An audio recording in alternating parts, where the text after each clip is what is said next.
Então, como estávamos falando, hoje nós damos início ao segundo eixo, tá, da disciplina de enfermagem clínica médica. E iniciamos com as patologias, com os distúrbios que comprometem o sistema digestório, tá?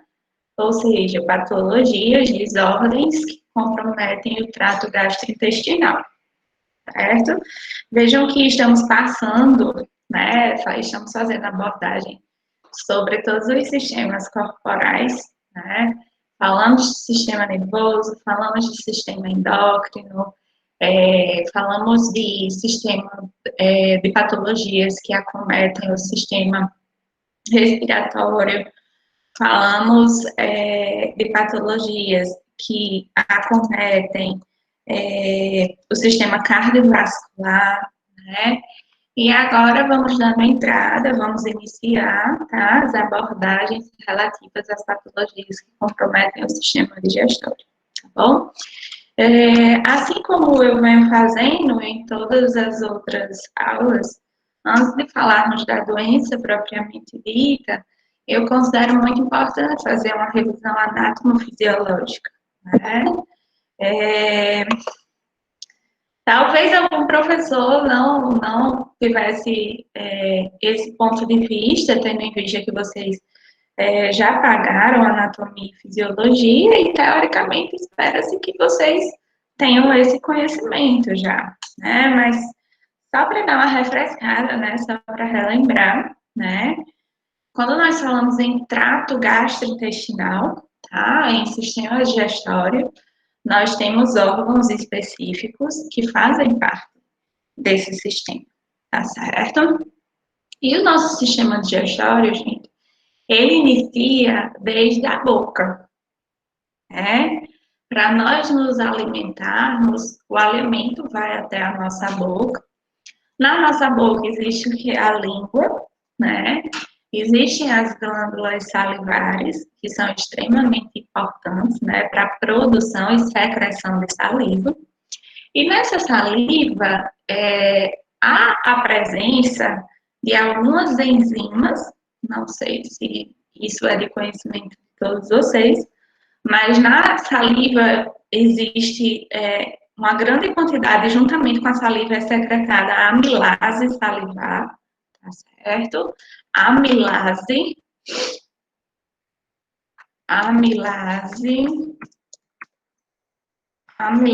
geralmente, gente, todas as palavras que terminam com ase, tá? Elas dizem respeito a uma proteína, como amilase, protease, são todas enzimas. E o que são enzimas? São substâncias que elas são responsáveis por acelerar uma determinada reação química, tá? E quando eu falo em reação química, eu estou falando no processo de digestão de algum nutriente, tá? Por exemplo, a amilase, ela atua sobre quem? Sobre o amido, certo? Então, a amilase é uma enzima que ela tem como responsabilidade acelerar a reação de digestão do amido. Da mesma forma que a protease, certo? Um outro exemplo, é uma enzima que tem como função o quê? Acelerar a reação de digestão de proteínas, tá certo? Então, na saliva, né, juntamente com a saliva, é secretada a amilase salivar, tá bom? Que é responsável por fazer a digestão, por acelerar o processo de digestão do amido, que é um carboidrato simples, tá certo? Então, é extremamente importante que quando nós formos nos alimentar, formos fazer uma refeição, é muito importante mastigar bem, não só para quebrar o alimento, mas também por quê? Porque esse alimento, essa comida, vai ser lubrificada com a saliva, e na saliva existe o que? A amilase salivar, que é responsável pelo quê? Por iniciar a digestão do amido. Então, o processo de digestão já inicia na nossa boca, né? Então, tenho a boca juntamente com a língua, com as glândulas salivares. A língua é um órgão de extrema importância, não apenas para a fala, mas também para o quê? Para nos ajudar a deglutir, a empurrar para baixo, né, a comida, né, que começou a ser fragmentada ainda dentro da nossa boca, tá certo? Passado da boca, gente, quando nós engolimos o alimento, ele vai passar por onde? Pelo esôfago, tá bom? Vejam aqui o esôfago, que é um órgão tubular, né? Que também é formado por músculo, tem uma porção que é formada por musculatura, e tem como objetivo o quê? Permitir intermediar a passagem do alimento que foi levado à boca, começou a ser degradado ainda na boca, começou a ser mastigado, né? E aí, quando nós engolimos esse alimento, ele passa pelo esôfago, e o esôfago permite que esse alimento, que essa comida, chegue até onde? No estômago, tá certo? Esse órgãozinho aqui, que em algumas literaturas, em alguns livros, é chamado de quê? De órgão em forma de J, tá certo? E aí, a digestão de ordem química, não somente mecânica, né? Porque nós iniciamos a digestão, a questão da fragmentação do alimento, é algo mecânico na boca, inicia parcialmente a digestão química devido à ação da amilase salivar, mas quando esse alimento ele chega ao estômago propriamente dito, lá sim ele vai começar a sofrer em uma maior intensidade digestão de ordem química, tá bom? Por quê? Porque no estômago é produzido ácido clorídrico, né, o HCl, né, que é o suco gástrico. E aí esse suco gástrico, ele é responsável por agir diante do alimento, degradando, né, para que os nutrientes que fazem parte daquele alimento, macromoléculas, sejam degradadas ao menor tamanho possível e possam ser absorvidos lá no intestino delgado e cair na corrente sanguínea, tá certo? Então, uma vez a comida sendo engolida, vai passar pelo esôfago, vai chegar no estômago, vai sofrer a ação do ácido clorídrico, né? Então, eu tenho uma digestão química de alta intensidade, em maiores níveis nesse órgão. Né?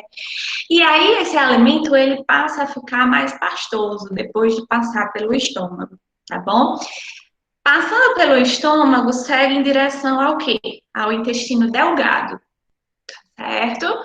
O intestino fino, o intestino delgado, gente, ele é dividido em 3 porções diferentes, tá certo? Não sei se vocês lembram disso, da anatomia e da fisiologia, né? Mas o intestino delgado, ele é dividido em 3 porções diferentes, e essas porções diferentes são chamadas de duodeno,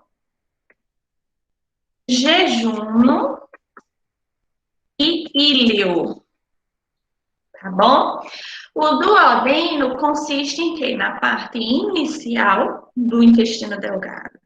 O jejuno consiste em quê? Na porção média do intestino delgado. E o íleo corresponde à porção final do intestino delgado. Qual dessas 3 porções são maiores? É maior, né? O jejuno. O jejuno é bem mais extenso, certo?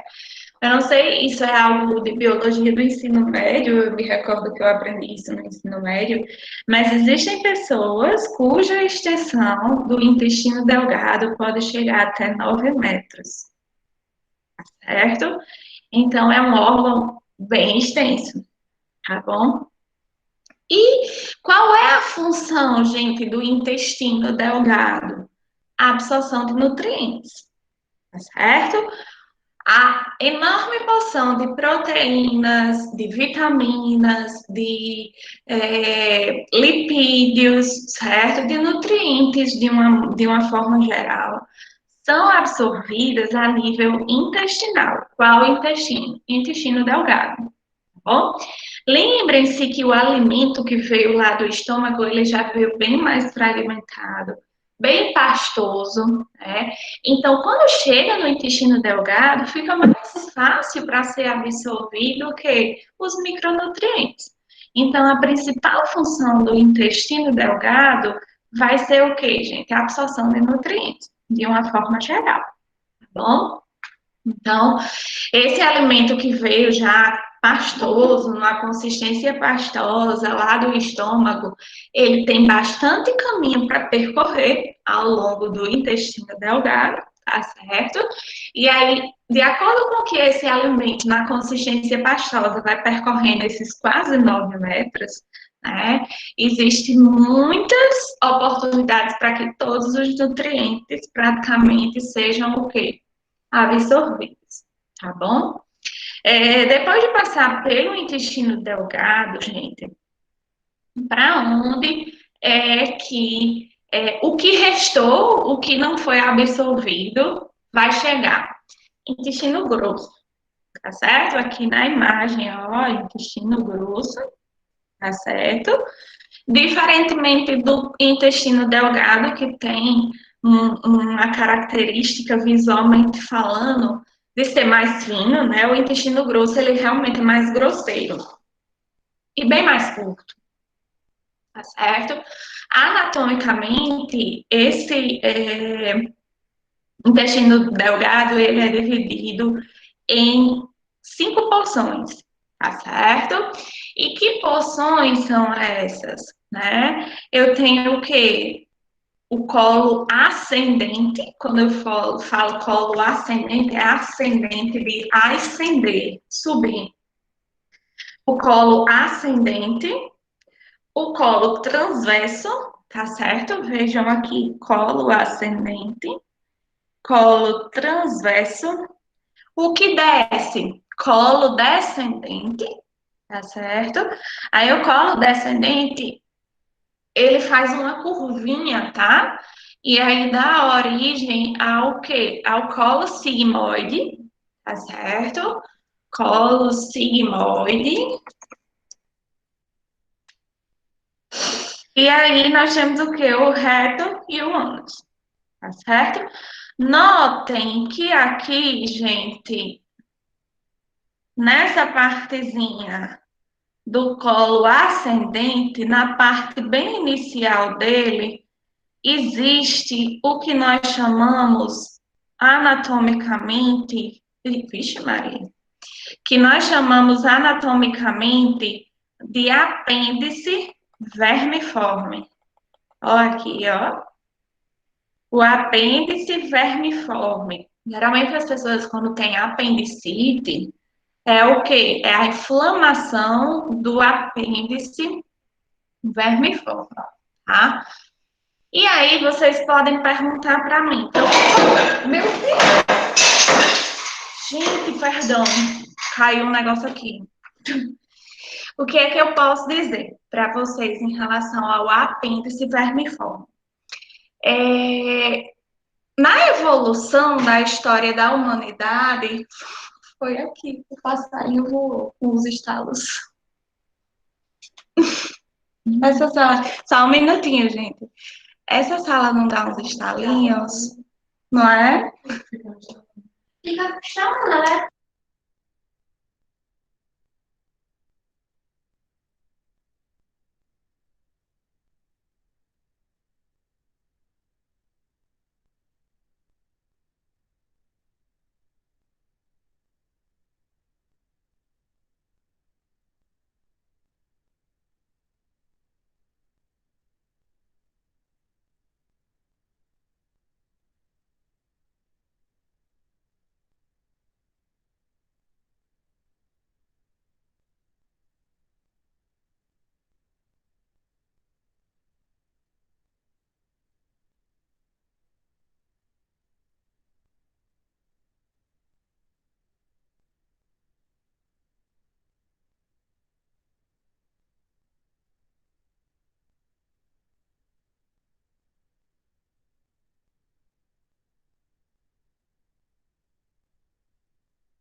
Voltei, gente. Caiu um negócio aqui da sala da diretoria e se espatifou tudo no chão, perdão. Mas voltando. Evolutivamente falando, antes, né, no início da história do ser humano, esse apêndice vermiforme, ele não era pequenininho assim como mostra na imagem anatômica, tá certo? Ele era um pouco mais extenso, né? E o que se fala na literatura técnico-científica é que esse apêndice vermiforme, ele também fazia parte do sistema digestório, tinha funções, né, no sistema digestório, e também fazia parte do sistema imunológico, ou seja, do sistema de defesa, tá certo? Mas, de acordo com o que o ser humano vai evoluindo, né, as coisas, os órgãos, enfim, os apêndices que nós temos que não são tão utilizados, pela lei do uso e do desuso, eles tendem ao que? A atrofiar, a regredir. E foi exatamente o que aconteceu com o apêndice vermiforme, tá? Como era um órgão, né, que não era tão útil no processo tanto de digestão quanto no processo de quê? De defesa do sistema imunológico, ele acabou regredindo em tamanho, né? Não a ponto de deixar de existir, ainda existe, mas é só essa partezinha, esse filetezinho bem mínimo. Tá certo? E aí, para que ele serve hoje, professora? Existem alguns autores que defendem a ideia de que o apêndice vermiforme, ele ainda está associado ao sistema imunológico, ao sistema de defesa, né? Mas já há outros autores que defendem a vertente de que ele não tem mais função. Tá, beleza, professora. Aí algo que não tem função ainda existe, eu costumo brincar, como o meu professor de anatomia da faculdade falava, né? O apêndice vermiforme serve para quando a gente vai e chupa uma uva e engole o carocinho da uva, engole a semente da goiaba, aí todos esses bagaços, eles vão sendo depositados no apêndice vermiforme. É tipo o caminhão do lixo do trato gastrointestinal. E aí, a depender dos bagaços, né, de coisas que não são absorvidas pelo nosso trato gastrointestinal, que são depositados no apêndice vermiforme, em um determinado momento, ele vai inflamar, né?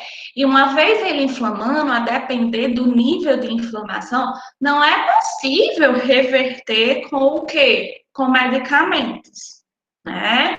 E aí, o que é preciso fazer? Uma cirurgia para retirada do apêndice, devido ao fato da pessoa estar apresentando o quê? Um processo de apendicite, de inflamação do apêndice vermiforme, tá bom? Ô, Silvia, Oi?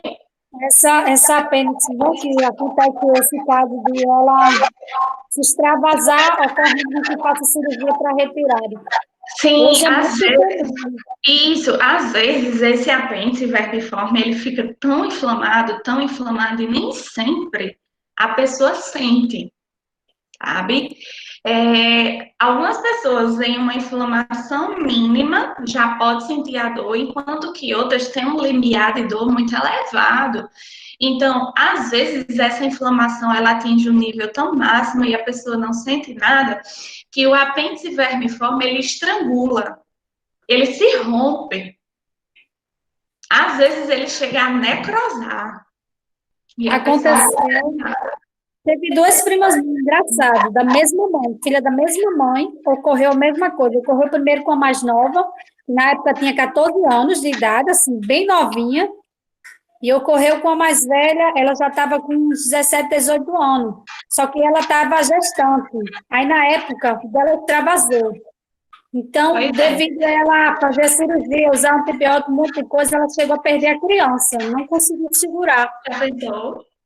E vejam, o apêndice vermiforme, ele é um anexo, ele é um apêndice do sistema do intestino o quê? Grosso. O que é que passa, hein, pelo intestino grosso? O que é formado no intestino grosso? O bolo fecal, as fezes. Aí imagina se esse apêndice vermiforme, ele inflama a ponto de estrangular, né, de romper-se, vai extravasar o quê? Fezes para dentro da cavidade abdominal. É isso, aí vai gerar uma infecção o quê? E o Abdominal. cerco dela foi bem grave, assim, foi que se escapou por, assim, Pois pouco é, mesmo, né? Mas ela ficou no estado que só Deus.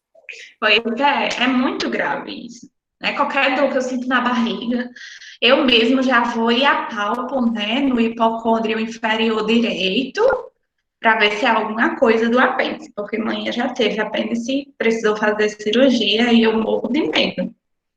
Eu sou tão psicótica com as coisas que eu não como nenhuma fruta com semente, porque possa ser que eu não sinta, a bicha escorregue, eu engula e vá parar lá no carrinho do lixo do meu TGI. Não, Deus me livre. Então, quer dizer que com menos conhecimento, assim, que a gente vai tomando, com o passar do tempo, pode ocorrer isso, né? Isso, porque sementes, por menores que elas sejam, até a semente da banana mesmo, aquelas bolinhas da banana, não são digeridas no nosso corpo.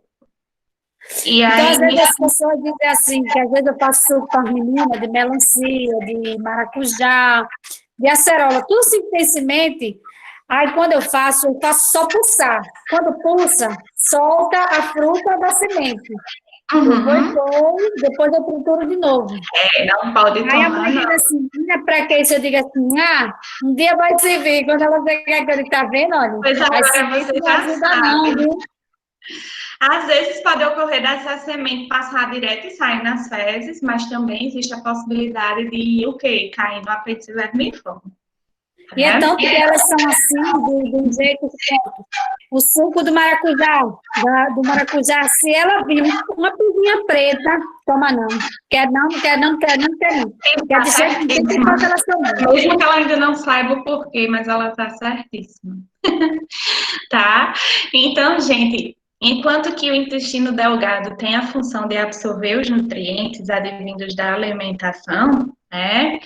O intestino grosso, ele tem como função absorver água e sais minerais, tá certo? Que é o suprassumo do que restou, do que ainda não foi absorvido nas outros órgãos, né, nas outras porções do TGI. Então, quando esse resto, digamos assim, né, que ainda não foi absorvido, passa pelo intestino grosso, ocorre a absorção de água e de sais minerais. E aí sim, vai restar só o que realmente não presta. Que aí vai formar o quê? O bolo fecal.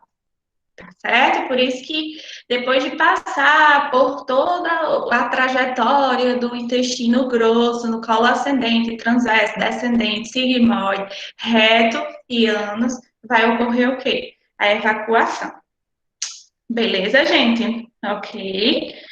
Não sei se vocês viram isso direitinho na anatomia, acredito que sim, mas estamos revisando, tá bom? E aí, para nós falarmos sobre as doenças de hoje especificamente, também se faz necessário dar um foco, né, no estômago, tá certo?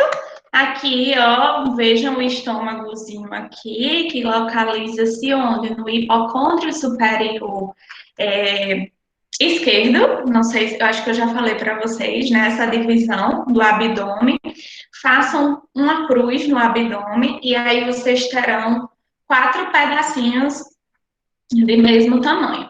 Cada quadradinho desse, cada pedacinho desse é chamado de hipocôndrio, tá? Ou de quadrante, tá? Hipocôndrio ou quadrante, tá certo? Então, eu tenho o hipocôndrio ou quadrante superior direito, hipocôndrio ou quadrante superior o quê? Esquerdo, que é onde nós vamos ter a maior parte do estômago, o hipocôndrio inferior esquerdo, hipocôndrio inferior o quê? Direito, tá bom? Então, vamos pegar o estômago, esse órgãozinho que está localizado no hipocôndrio superior esquerdo, e vamos dar uma revisada mais específica em relação a ele, tá certo? Anatomicamente, gente, o estômago ele é dividido em 3 partezinhas diferentes, certo? Lembrem-se que o alimento que começou a ser triturado, que começou a ser mastigado onde? Na boca. Quando nós deglutimos, ele vai passar por um canal tubular que se chama o quê? Esôfago, tá bom? E o esôfago dá entrada aqui, ó, no estômago, tá certo? Anatomicamente, como eu falei para vocês, o estômago é um órgão que é dividido em 3 partes diferentes, tá certo? Tendo a região de quê? Do fundo do estômago, tá? O corpo do estômago, que é a porção que maior, mais extensa, tá certo? Do estômago. E a porção final, a última porção, é chamada de região pilórica, tá certo? O que é que eu quero que vocês saibam? Que em se tratando de estômago, a parte que é mais importante, não que as outras não sejam mais, né? Que não sejam importantes, mas a que é mais importante, comparando entre elas 3, é a região do corpo gástrico, do corpo do estômago. Tá certo? E aí vocês podem perguntar para mim, por quê, professora? Se ela é uma região maior, vocês concordam comigo que ela tem mais superfície para ter contato com o alimento? Quando o alimento chega no estômago, né? A parte que ele vai ter mais contato do estômago vai ser o quê? O corpo, né? E aí, nada no nosso corpo, nada na fisiologia, nada na anatomia acontece de forma aleatória, sem ter um porquê, sem ter justificativas, tá certo? E aí, se é a porção que o alimento que foi deglutido tem maior contato do estômago, o corpo, já que ele é considerado mais importante, ele faz valer a importância dele, né? E como é que ele faz valer a importância dele? Nessa região, gente, existem células específicas, células especializadas, chamadas de células parietais, tá certo? Células parietais, tá bom? E se essas células elas são específicas, se elas são especializadas na produção de algo, o que é que elas produzem, né? O suco gástrico, tá bom? E o suco gástrico, ele é composto em sua maior porção, né, em sua maior parte por ácido o quê? Clorídrico, tá bom? Que lá na química é representado pelo quê? HCl, tá certo? O suco gástrico, ele é composto por vários componentes, mas o componente principal é o ácido clorídrico, tá certo? E quem é que faz, professora, a produção desse ácido clorídrico? As células parietais. Essas células parietais, gente, elas são encontradas onde, especificamente? No corpo do estômago, tá certo? Na mucosa gástrica do corpo, tá certo? Existem células parietais que têm como principal função produzir o quê? O ácido clorídrico. E o ácido clorídrico é o principal componente de quê? Do suco gástrico, tá certo? E aí, como já comentamos, quais são as funções do estômago, né? Faz a digestão tanto mecânica, né, quanto química, que é a função propriamente dita o quê? Digestiva. Mecânica, por quê? Gente, eu não sei se vocês já sentiram, né? Eu sinto porque eu presto atenção em tudo, né? Minha cabeça ela é meio diferente. Mas às vezes o estômago da gente não dá uma roncadinha, às vezes mexe até, né? Meio que se contrai, né? E de fato, o estômago é um órgão muscular, tá certo? E sendo um órgão muscular, vai contrair, vai relaxar, volta e meia. Não é verdade? Então, existe um porquê de ter essa movimentação mecânica, essa contração e esse relaxamento, tá? Imaginem, se a comida chega até o estômago e vai começar a sofrer a ação de quê? Do suco gástrico, Essas células parietais, elas produzem o quê? Secreta o ácido gástrico, né? O ácido clorídrico, o suco gástrico, em cima de quê? Da comida, do alimento que nós começamos a mastigar, que nós começamos a fragmentar lá na boca e deglutimos, tá? Imagina, gente, quando a gente vai fazer um suco, coloca a polpa da fruta ou a fruta no liquidificador, no copo do liquidificador. E aí eu vou querer fazer uma vitamina, eu boto leite em cima. Para que misture e tenha uma consistência o quê? Homogênea, eu preciso o quê? Ligar o liquidificador, né? O liquidificador precisa mexer com o motorzinho de baixo para o quê? Para promover tanto a trituração da polpa da fruta ou a fruta e promover a mistura do leite com aquela polpa. É o que o estômago faz. Chegou o alimento parcialmente mastigado, porque tem gente que nem mastiga, né? Mastiga 2 vezes e já engole. Aí prejudica o pobre do estômago, não é verdade? Então, chega esse alimento que foi parcialmente mastigado já na boca. Quando chega no estômago, vai ser lançado o quê? O suco gástrico, o ácido clorídrico. Sim, aí vai ficar lá, sem mexer, sem misturar? Não. Precisa que o estômago faça contrações e relaxamentos, ainda que sejam bem leves, para que ocorra o quê? Essa mistura e mais ainda ocorra o quê? Uma trituração a mais desse alimento, tá certo? Então, a função do nosso estômago, do órgão estômago, é promover o quê? A digestão tanto mecânica, né? Devido ao que? As contrações e relaxamento dele, né? Quanto que tem a função de fazer o que? A digestão química. Não vai ser lançado ácido clorídrico naquela comida, né? Não vai ser lançado o suco gástrico. Então, essas são as 2 principais funções do estômago, tá certo? Vejam aqui, pelo ponto de vista fisiológico, né? Anatomofisiológico, perdão, que o estômago, ele é constituído por um tecido do tipo mucosa por dentro. E sempre que eu falo em mucosa, gente, eu estou falando em um tecido que é extremamente o quê? Vascularizado, por isso que tem esse aspecto vermelhinho, tá certo? No interior dele, tá bom? Me digam uma coisa, sob o ponto de vista de vocês, se nós compararmos 2 tecidos aqui, a pele do meu braço e a mucosa da minha boca, qual deles é o mais sensível, hein? Mucosa da boca. A mucosa. Então, tecidos que são do tipo mucosa, gente, eles são mais sensíveis, tá certo? Guardem isso aí com vocês, tá bom?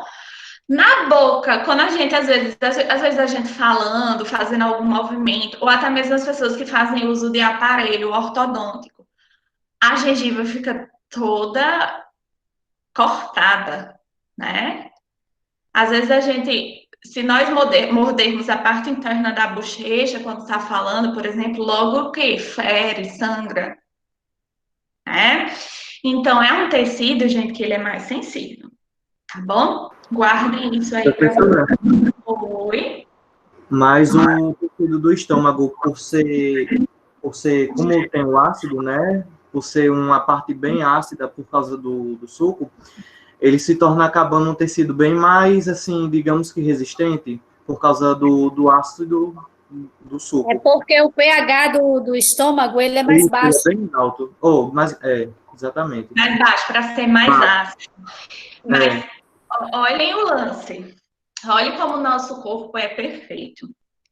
O ácido clorídrico, o suco gástrico, que é ácido, teoricamente, ele só é para ser secretado, ele só é para ser lançado para dentro do estômago, para dentro do órgão, quando o quê? Quando chega comida. Aí o que acontece? Não é para nós nos alimentarmos de 3 em 3 horas. Tem pessoas que não respeitam isso. E o nosso corpo, ele é feito, ele funciona de forma que ele está sempre esperando que você se alimente de 3 em 3 horas. Quando a gente começa a sentir fome, esse ácido gástrico ele já está sendo produzido, porque ele está pedindo alimento. E sim. Então é por isso, tipo, se eu passo muito tempo sem comer, o meu organismo está criando o meu estômago está criando esse ácido clorídrico. Então, o que está acontecendo? Não tem alimento ali para ele... Ele vai começar a agir diante de quê? Da mucosa gástrica. Da mucosa. E me diga uma coisa, suco gástrico foi feito para estar agindo diante da mucosa gástrica? Não. Alimento. Tá certo? Então, teoricamente, em algum momento, essa mucosa ela pode até se tornar resistente, mas uma hora a corda tora. Tá certo? Beleza? Imagina uma mucosa, um tecido do tipo mucosa sendo agredido direto, diariamente, com algo ácido. Vai causar uma ferida aí? Com certeza. Sim. Primeiro vai inflamar. Se essa inflamação não for revertida, vai abrir uma ferida. Vai. Essa inflamação é a famosa gastrite, né? Perfeito. Exatamente. Tá? Então, a gente sempre acaba falando antes do que deve, né? Eu sou assim, vocês me dão toque, né? Então, é exatamente isso, gente. A gastrite nada mais é do que a inflamação da mucosa gástrica. E por que essa mucosa gástrica ela vai inflamar? Devido à ação massiva de quem? Do suco gástrico. E o suco gástrico, ele é composto principalmente pelo quê, minha gente? Ácido clorídrico.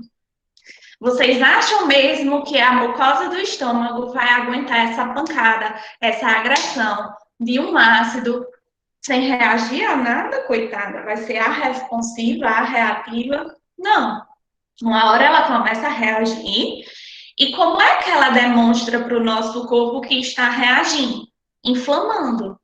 Tá certo? Isso é o que constitui o quê? Gastrite. Peguem aqui, ó, toda palavrinha na língua portuguesa que termina em ite, minha gente, significa inflamação. Tá bom? Inflamação de quê? Gástrico. Tudo que é gástrico está relacionado ao quê? Estômago. Tá certo? Beleza? Silvia, neoplasias é a mutação de algum órgão que está ocorrendo devido a alguma agressão, né? Azia. Neoplasias. Não, neoplasia, um processo neoplásico, que é a mesma coisa do que um processo cancerígeno, que é a mesma coisa do que um processo oncológico, que consiste em uma produção descontrolada das células. Essa produção descontrolada pode gerar, por exemplo, um tumor benigno e também pode gerar um tumor maligno, que vai ser o câncer, tá certo? Que aí, sendo diagnosticado como câncer, vai precisar de tratamentos ou quimioterápicos ou radioterápicos. É correto. Retirada, né, daquele tumor. É correto na inflamação tomar uma espécie de flora intestinal para recuperar a flora intestinal? Olha, essa questão de recuperação de flora intestinal, no caso, é indicado em algum processo diarreico, né, ou num processo disentérico, de disenteria, né, por quê? Porque a pessoa está evacuando com maiores frequências, né, está evacuando mais. E aí, no nosso trato gastrointestinal, gente, tem o que nós chamamos de flora intestinal, microbiota fisiológica, ou seja, no nosso corpo existem micro-organismos, tanto vírus, bactérias, fungos, mas nem todos esses micro-organismos, eles são causadores de doenças, Tá? Por exemplo, as bactérias que nós temos no nosso intestino delgado, elas são extremamente benéficas, elas são extremamente positivas para nós, pela produção de algumas vitaminas que elas fazem, que são essenciais para o nosso corpo. Mas o que é que pode acontecer? Uma pessoa com um evento diarreico, né, com uma colite, uma inflamação do cólon, né, que os E cólon... vômito também, né? Oi? Vômito, né, também? Incluindo Sim. com vômito. E aí, quando a gente defeca mais ou vomita, nós perdemos eletrólitos, que são sais minerais, nós perdemos água e nós perdemos também parte dessas bactérias que são positivas para o nosso corpo. Então, o nosso corpo vai ficar mais fraco. E aí, quando a gente toma probiótico, né, alguns medicamentos para repor a flora intestinal, é com essa ideia, né, de repor aquelas bactérias que são nossas amigas e que foram perdidas devido ao fato de estarmos evacuando mais, tá certo? Então, é por isso que se toma probiótico, tá certo? É nessa intenção, tá bom? Mas não que o probiótico, ele vai cessar a inflamação. Não, ele está fazendo a função de repor micro-organismos que são positivos para o nosso corpo. Tá certo? Inflamação só é cessado com um anti-inflamatório, com um corticoide. E no caso da gastrite, alguns medicamentos como omeprazol, pantoprazol, ranitidina, que são medicamentos que nós chamamos lá na farmacologia como inibidores da bomba de prótons H+, de íons de hidrogênio. Lembrem-se que o ácido clorídrico ele é formado por hidrogênio e por cloro. Se eu faço uma inibição da bomba de prótons, da bomba que faz a geração de íons de hidrogênio, eu vou diminuir, consequentemente, a produção de ácido clorídrico. E aí, o que é interessante para uma pessoa com gastrite? Uma pausa, né? Um stop nessa produção e nessa secreção de ácido clorídrico, tendo em vista que o quê? A mucosa gástrica, ela já está bem inflamada, ela já está bem chateada. Certo? Então, professor, aquele soro, aquele sachêzinho de soro que dissolve na água, ele é considerado um probiótico, não é isso? Para diarreia, aquele soro... Sim.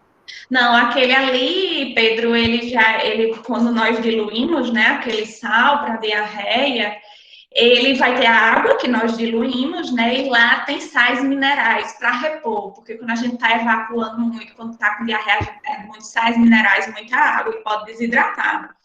Aí aquele soro é o soro de hidratação, que vai ter água e sais minerais para serem repostos no nosso corpo, tendo em vista que nós estamos perdendo muito, tá certo? Devido à diarreia. Professora, Oi. e a automedicação, ela pode prejudicar a mucosa gástrica? Assim, mas ao mesmo tempo, anti-inflamatórios ou até mesmo a aspirina. Com certeza. Pode prejudicar, né? Os medicamentos que são tomados por via oral, obrigatoriamente, eles passam pelo trato gastrointestinal, tá certo? E antibióticos e anti-inflamatórios, eles caem com força, é chumbo grosso no colo do estômago, tá certo? Não raramente uma pessoa que faz muito uso de anti-inflamatório, ela apresenta desconforto gástrico. E pessoas que fazem o uso de antibiótico por um tempo mais prolongado devido a um tratamento, né, prescrito pelo médico, é normal, é totalmente esperado que ela sinta desconforto, que ela sinta dor no estômago. Tá certo? Ok. Em se tratando de gastrite, gente, da inflamação da mucosa gástrica, tá? Nós temos dois tipos de gastrite, tá certo? Ela pode ser classificada como aguda e como crônica. Lembrem-se sempre que é agudo é aquilo que em um determinado momento tem um pico de acontecimento. Tá? É aquela coisa que você leva pro resto da vida. E não necessariamente, por exemplo, numa gastrite crônica. Uma pessoa que tem uma gastrite crônica, como eu não sinto dor no estômago todos os dias, não. tá certo? Mas quando eu tenho crise de gastrite, eu tenho uma agudização da gastrite, tá certo? Por quê? Porque em um determinado momento, o pau do meu estômago já tá tão sofrido que ele diz, ei, calma aí, sabe? E aí eu tenho a agudização naquele determinado dia, naquele determinado momento, eu sinto muita dor. Eu preciso tomar medicamento, tá Professora, certo? tem uma gastrite que o povo gosta de falar assim, que é a famosa gastrite nervosa, né? Algumas pessoas falam que é aquela que fica atacando sempre, você está sempre atacando você, causando Eu dor. sofro dessa, gastrite nervosa. Eu sou dessas também. E gastrite nervosa, ela não tem como ser revertida, ela é crônica também. Ela vai ter uns momentos que ela vai atacar, os momentos de agudização, né? Mas nós que temos gastrite nervosa é para o resto da vida. Por quê? Porque somos pessoas que, por mais que externamente, eu, por exemplo, externamente, eu sou a pessoa mais calma do mundo, mais equilibrada, entendeu? Mas por dentro, só eu e Deus sabe o vendaval que é por dentro de mim. O quanto eu me estresso com pequenas coisas, o quanto eu me preocupo. Nervosismo, estresse, a alimentação. Aí vocês vão me perguntar, por que é chamada gastrite nervosa? Ei, a fisiologia explica. Quando a gente está nervoso, quando a gente está estressado, quando a gente está ansioso, o sistema nervoso que é ativado é o sistema nervoso simpático. Sistema nervoso simpático, aquele sistema nervoso de fuga. E aí, uma vez o sistema nervoso simpático ativado, ele induz uma hipersecreção do ácido clorídrico no estômago, tá certo? Ele aumenta os movimentos do trato gastrointestinal, que esses movimentos do trato gastrointestinal é chamado de peristalse, tá certo?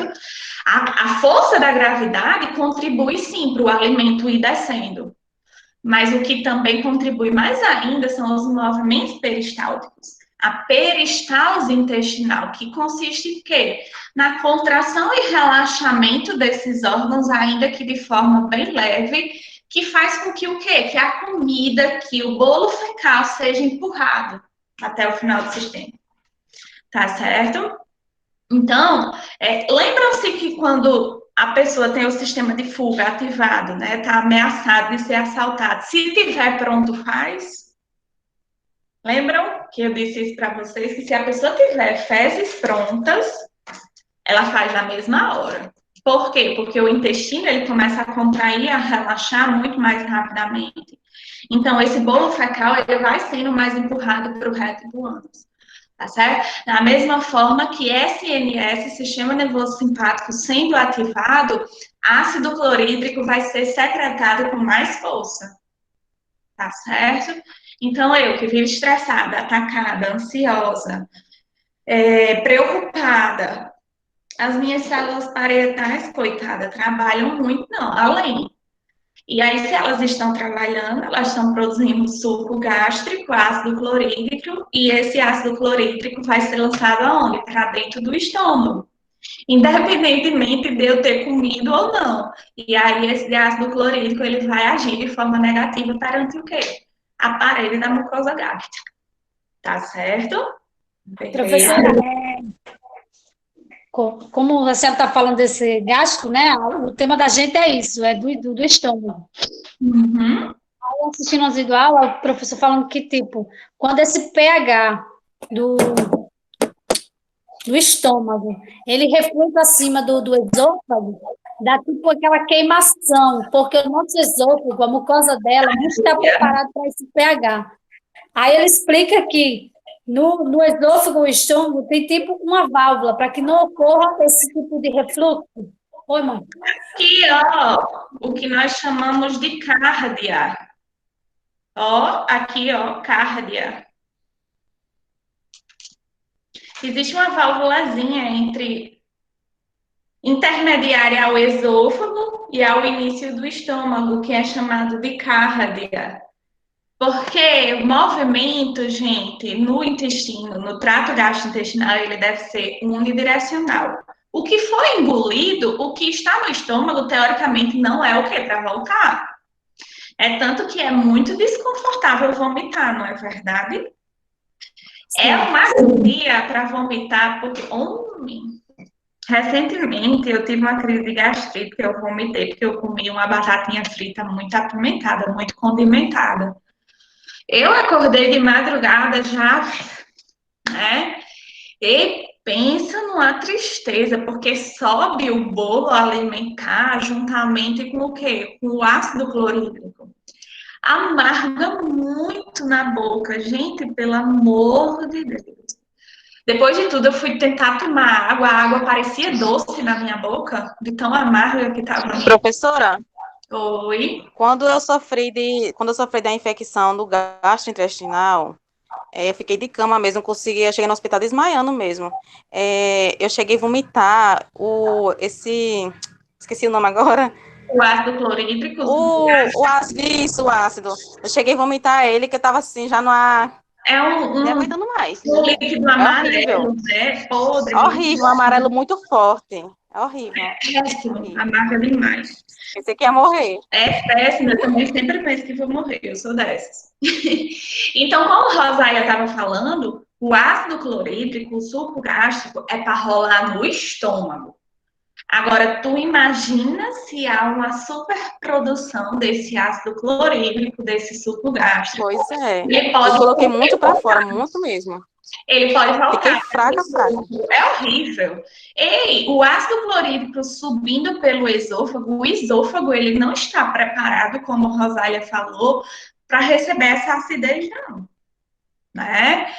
Então, literalmente, você sente queimando. Às vezes não é preciso nem vomitar, né? Mas o que ocorre é o que chamamos de refluxo gastroesofágico, ou seja, uma substância que era para estar só no estômago está voltando, está subindo e está passando por onde? Pelo esôfago. Está saindo do estômago gastroesofágico. Literalmente, Aí quando envolve a área esofagite, que é a inflamação do esôfago, é? é por causa disso, tá certo? Quando eu estou entrando em crise de gastrite, não dói o estômago, não. Eu sinto uma ardência pelo esôfago que parece que eu estou chupando aquelas pastilhas Halls da preta.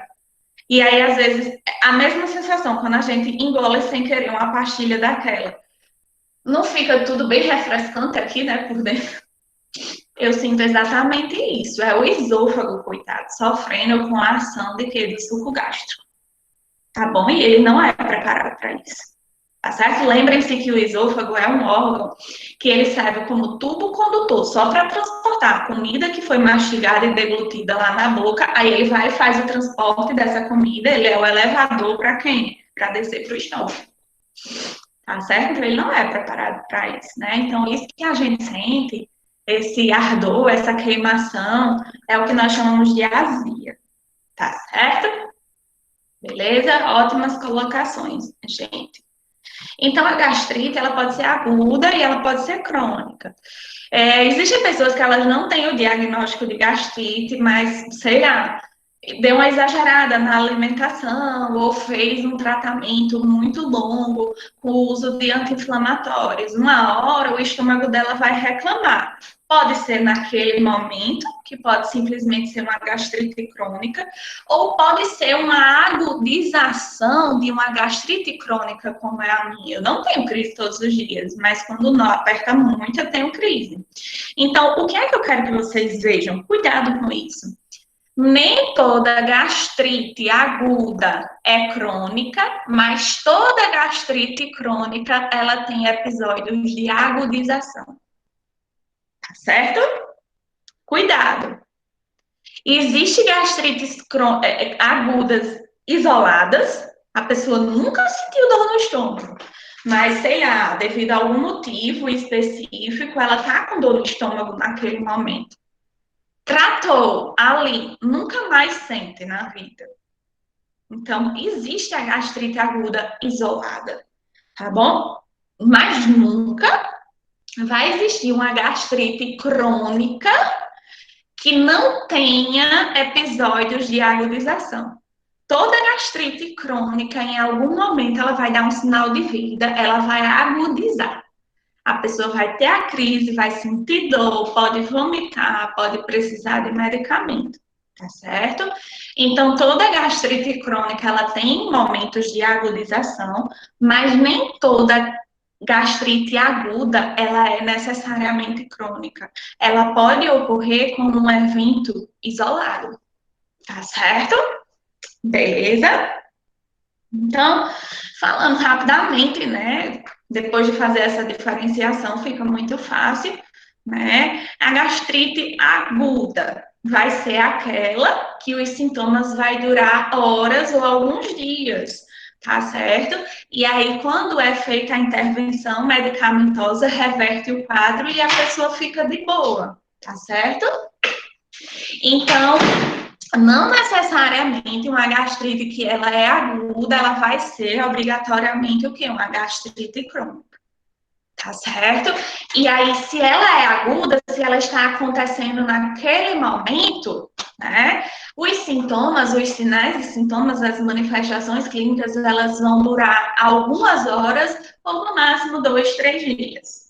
Tá certo? O que é que pode causar um quadro isolado de gastrite aguda ou um quadro de agudização de uma pessoa que é diagnosticada com gastrite crônica, como eu? A questão do estresse, né? A ansiedade, a preocupação em excesso. Lembrem-se que quando nós estamos muito estressados, muito preocupados, muito ansiosos, o sistema nervoso simpático, ele é o que? Acionado. E uma vez o sistema nervoso simpático, o sistema de fuga sendo ativado, sendo acionado, como é que o nosso corpo responde fisiologicamente lá no estômago? Produzindo mais ácido clorídrico. Você não comeu, mas o ácido clorídrico está ali. Realmente acontece assim mesmo comigo. Quando estou estressada, nervosa. É real, oficial.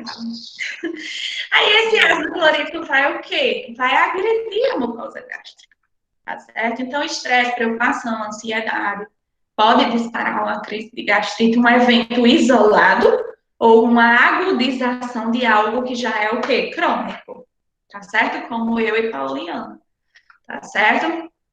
Alimentação inadequada, tá certo? Professora, Oi. e no caso da azia? A azia é quando esse suco gástrico ele reflui para o esôfago, como nós estávamos falando. Que é aquela queimação, é aquele incômodo no esôfago, devido ao retorno do ácido clorídrico, devido ao retorno do suco gástrico, que era para estar só no estômago, e aí, como ele está em muito excesso no estômago, ele acaba subindo para o esôfago. Tá certo? Nada. A questão da alimentação inadequada, gente. Existem comidas que são muito temperadas, né? Como foi o meu caso, eu sou a louca da batatinha frita, amo. Mas batata frita normal até vai, aquela sequinha, tipo a do McDonald's. Aí eu inventei. Não diga isso não, tá dando som. Eu não. Ai, pronto. Ei, aí eu fui inventar de comer uma batata frita sequinha, mas muito temperada. Muito condimentada, com alguns temperos lá que eu nem sei o que é. É um tempero secreto de onde é feito. E aí eu achando ótimo, maravilhoso, né? Comi quase uma bacia de batatinha frita. É lógico que meu estômago não ia aceitar de boa, né? Se sentiu irritado, disse, ei, aqui não, viu? Não venha com essa novidade, não venha com esse palco aqui pra cima de mim, não. Aí o que foi que aconteceu? Ele foi contraiu de forma a colocar de volta toda a batata frita que eu comi. Mas aí não veio só a batata frita. Veio a batata frita misturada com o quê? Com ácido clorídrico. Uau, parece não. Sou acordada de madrugada numa situação dessa. Ainda bem que eu tava na casa de pai e mãe, aí já levantei, berrando por mãe, mãe, me ajude, que eu já acho que eu vou morrer. Toda vida que eu vomito, eu acho que eu vou morrer. Eu detesto, eu acho péssimo. Óbvio. E aí, a alimentação inadequada, comidas muito oleosas, né, muito gordas, né, com muito lipídio, ou muito condimentada, muito temperada. E também, às vezes, comidas, eu ia dizer medicamento, comidas que estejam contaminadas por algum micro-organismo, né? O uso de determinados medicamentos, como já falamos, anti-inflamatórios, gente, tá com força no estômago, tá certo? Então, podem prestar atenção que pessoas que fazem uso, que são viciadas em anti-inflamatórios, tem gente que toma anti-inflamatório até para dor de cabeça. Eu não entendo por quê, mas existe isso, certo? Algumas pessoas, por exemplo, que tá com dor de cabeça e tomam nimesulida, e eu sabe de nada, né? De farmacologia, enfim. Então, medicamentos do tipo anti-inflamatórios, eles massacram muito a mucosa gástrica, massacram muito o estômago. E aí, como é que esse estômago reage? Inflamando a mucosa gástrica, bom? A ingesta alcoólica, tá certo? Pessoas que bebem muito, tá certo? Geralmente tem comprometimentos não a nível apenas gástrico, mas principalmente a nível hepático, ou seja, no fígado, tá certo? Porque toda e qualquer bebida alcoólica, gente, ela é tomada, é por via oral. Se é por via oral, vai passar pelo trato gastrointestinal, óbvio, né? E tudo que tem álcool, gente, é metabolizado no fígado. Nós vamos ter uma aula específica sobre isso, mas é metabolizado no fígado. E aí, aquela pessoa que bebe todos os dias ou que bebe todo fim de semana, ela acaba exigindo muito do fígado, das enzimas hepáticas, das enzimas do fígado. Então, uma hora vai cansar, né, esse pobre desse fígado, que vai desencadear, por exemplo, uma cirrose hepática, tá bom? E aí, a ingesta alcoólica, se nós bebemos álcool, da mesma forma que quando nós comemos, esse álcool vai chegar aonde também? No estômago. E álcool é extremamente agressivo, é extremamente negativo para qualquer órgão do nosso corpo, tá certo? Então, pessoas que bebem muito, que fazem muito, que tem a prática da ingesta alcoólica, já sabem que, por tabela, vai massacrar quem? Fígado e estômago. Você tira que pela dose assim de pitu ou vodka assim, ela pura, quando entra, minha amiga, queimação é grande. Dizer, amiga, porque eu nunca bebi, eu nunca tive curiosidade. Eu acho que para tudo que a gente vai fazer na vida, a gente tem que ter curiosidade, né? Quer saber como é. Eu nunca quis saber como é, mas na minha mente eu acho que ele realmente sai rasgando, sabe? Porque é álcool puro, né? Essas pitu, essas aguardentes, né? Que chamam. É álcool puro, eu nunca bebi, mas já senti o cheiro, né? Eu já fico bêbada sentindo o cheiro. Imagina se eu tomasse uma lapada. É isso, né? Aí imagina esse álcool todo chegando lá no estômago. Homem, pelo amor de Deus. Pelo amor de Deus. Não é bacana, não, viu? Tá certo, gente? Então, quais são as manifestações clínicas de uma gastrite aguda, que também são bem parecidas com a gastrite crônica, né? Porque tá tudo num combo só, né? A questão da eructação, vocês sabem o que é eructação? Me digam aí. Eructação. Sabem? É a queimação? Não, a queimação é a pirose. Pirose, certo? Como tem esse bonequinho aí na imagem. É como se realmente tivesse um dragão cuspindo fogo dentro da nossa barriga. Eructação, gente, é o que é popularmente chamado de arroto. Tá certo? Vocês podem prestar atenção que quando nós comemos uma comida que não nos faz muito bem, que não cai bem, a gente passa o dia todinho arrotando aquela comida. Já tiveram isso? Uma sensação de arrotamento e a pessoa arrota como se tivesse acabado de comer. É horrível, é O péssimo. famoso arroto choco. Como é? O famoso arroto choco. Arroto choco? Nunca tinha ouvido falar. Muita gente chama esse arroto choco, que acabou de, como se tivesse assim, né? Arrotado que tivesse comido. É horrível. É péssimo. A questão das náuseas, né, do enjoo, se nós comemos algo que agrediu a mucosa do nosso estômago, ou se está tendo uma hiperprodução, né, de suco gástrico devido à preocupação, a estresse e tudo mais, dá logo aquela gastura, né? Eu sou dessas pessoas que vive gasturada, certo? Então, a questão das náuseas, do enjoo, tá certo? Da pirose, da queimação, da azia, né? Literalmente, quando eu tenho crise de gastrite, eu sinto tudo refrescante aqui, por dentro de mim. Isso é o que nós chamamos de queimação, que o nome técnico científico é pirose, tá bom?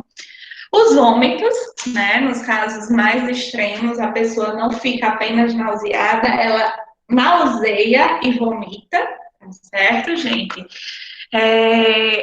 Deixa eu só ensinar uma coisinha para vocês aqui, que o nome técnico científico de vômito é êmese, certo? Êmese. Por isso que existem medicamentos que são chamados de antieméticos, como o Dramin, como a bromoprida, a ondansetrona, tá certo? São todos antieméticos, ou seja, para cessar aquele enjoo e aquele vômito, tá certo? E aí, gente, se essa pessoa está com uma crise de gastrite, é óbvio que ela vai sentir o quê? Um desconforto abdominal. Mais especificamente a nível de quadrante ou hipocôndrio superior, o que esquerdo. Eu não sei, Pauliana, que foi para o pronto-socorro com o médico, eu acho, numa crise de gastrite. Eles pedem para nós nos deitarmos, né, na maquinha lá, na caminha, e aí ele faz uma palpação abdominal. Pode ter certeza que ele concentra a palpação mais especificamente no hipocôndrio superior esquerdo.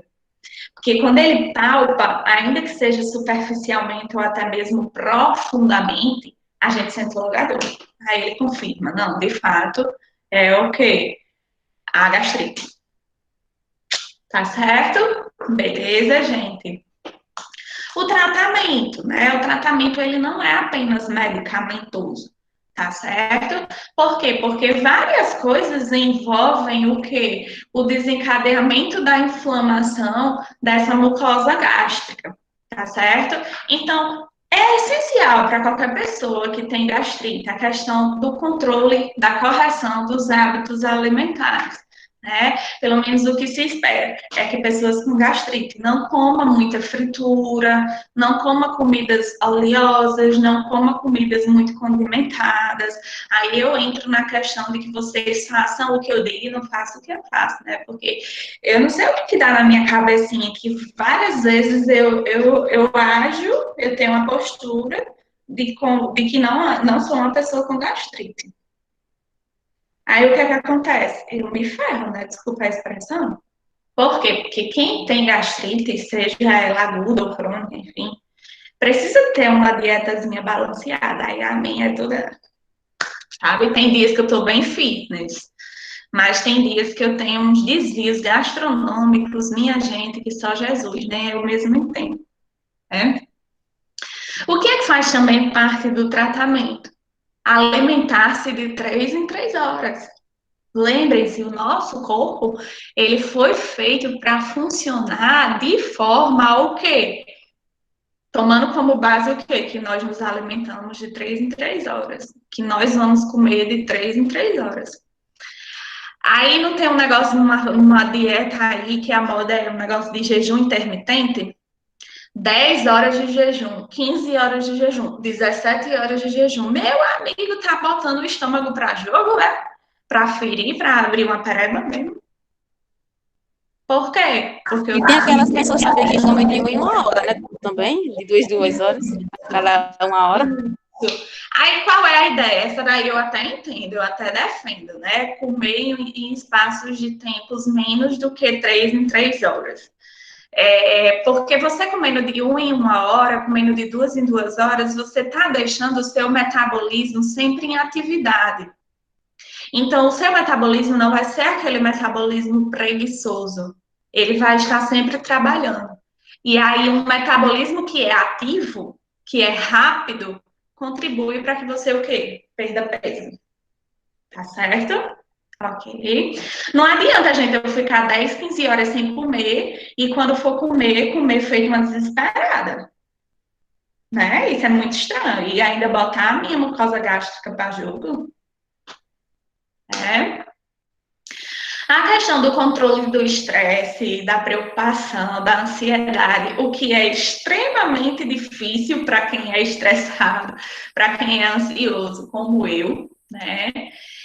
Vocês já viram um meme que rola pela internet dizendo: eu pensando, hoje não vou me estressar, amanheceu o dia, você já está soltando fogo. É tipo eu em alguns dias, sabe?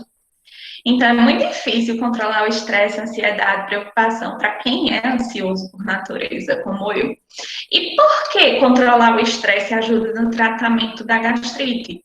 A questão do sistema nervoso simpático, quando é ativado, ocorre uma maior produção de quê? De ácido clorídrico. Esse ácido clorídrico vai acabar prejudicando, machucando o quê? A mucosa gástrica.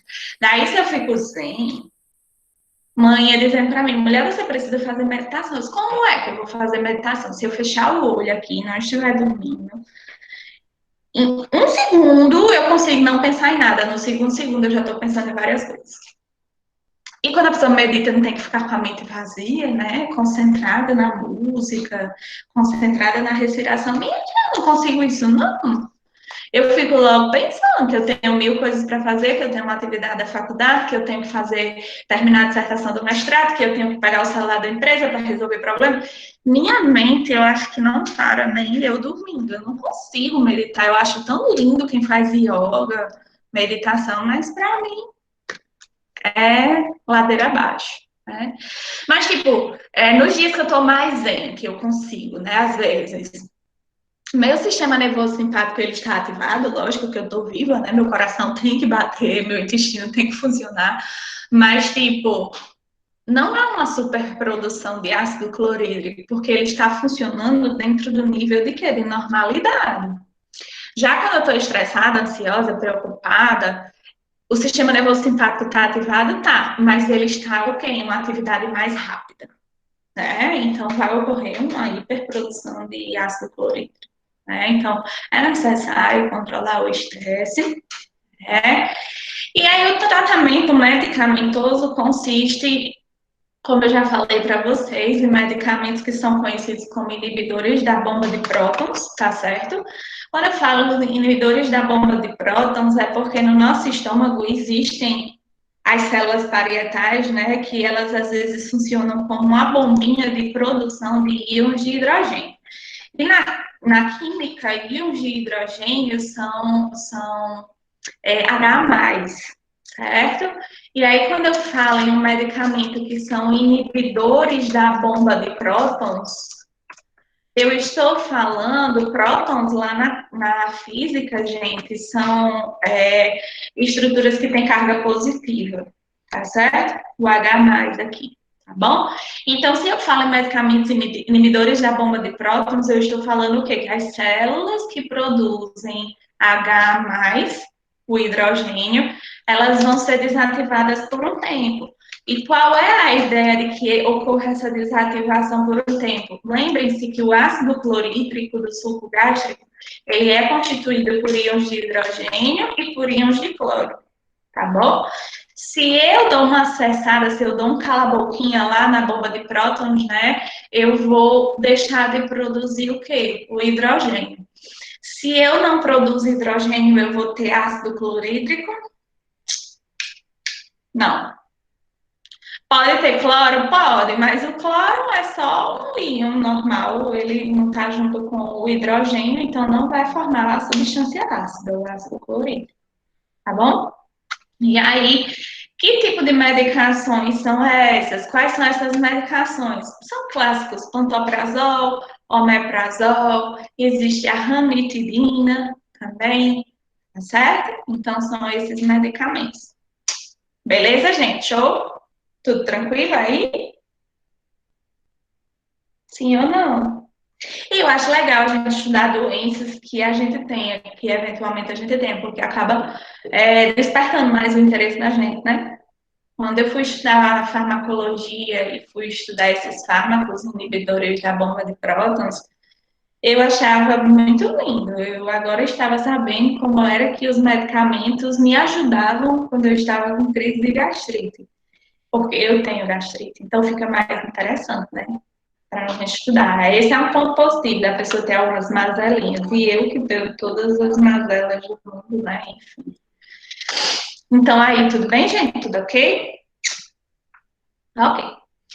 Então, a gastrite crônica é aquela gastrite que ela pode ser nervosa, né? Porque a pessoa vai estar ativando, superativando o sistema nervoso simpático, e nós já sabemos o que é que isso causa, né?